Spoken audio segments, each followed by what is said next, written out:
Most popular T20 competition gets underway on Saturday. The Indian Premier League begins with defending champions Mumbai Indians hosting Chennai Super Kings. It's a tournament that lit the fuse for the 2020 format and divides opinion. With its Bollywood owners, million-dollar players and fanatical supporters, it can blur the line between sport and entertainment, a bit like this programme. With some saying it's killing the longer formats of the game, but the financial clout of the tournament continues to grow. Well, joining us now is IPL commentator R.K. Srinivasan. Thank you very much for talking to us. Really good to see you. So it all begins then on Saturday. Is it bigger than ever, the IPL, or are there signs that the juggernaut is beginning to slow down somewhat?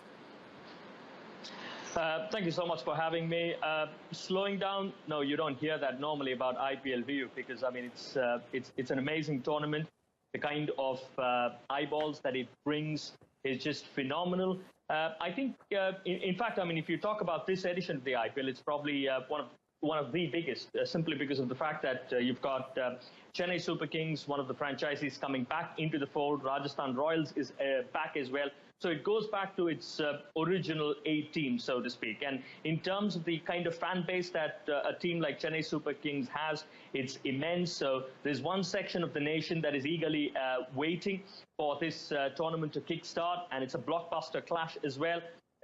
You know, I mean, in the limited amount of time that the Indian Premier League has existed, which is for a period of 10 years now, the rivalry between Mumbai and Chennai, that is Mumbai Indians and Chennai Super Kings, has been pretty much the best or the biggest. And therefore, that's the kind of clash that everybody is waiting to see. And that's the kind of clash that we are having first up. So the whole of India is waiting. And I think also the fact that you spoke about the amount of money that is riding on it. The amount of money that the broadcasters have paid this time around to get the IPL right is absolutely staggering. So everything points towards, you know, a rousing success for so the IPL, is growing year on year. I do want to ask you, we mentioned a few moments ago about the ball tampering issue. Is that going to have any effect of the on the IPL this year? I mean, the loss of the players, of course.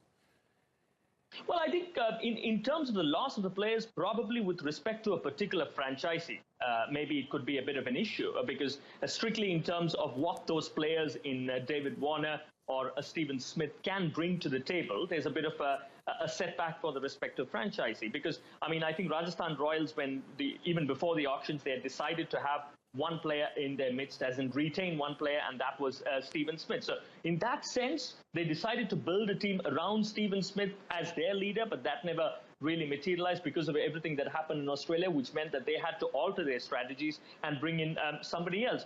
But otherwise, from a brand perspective, I don't think that has had any effect at all, because let's be honest, it's not an Indian player that has gotten involved. Yes, you respect David Warner. Yes, you respect Stephen Smith. But I don't really think the popularity of the league per se being affected. OK, RK, thank you very much. Unfortunately, time is against us. But thank you for talking to us here on Beyond the Game.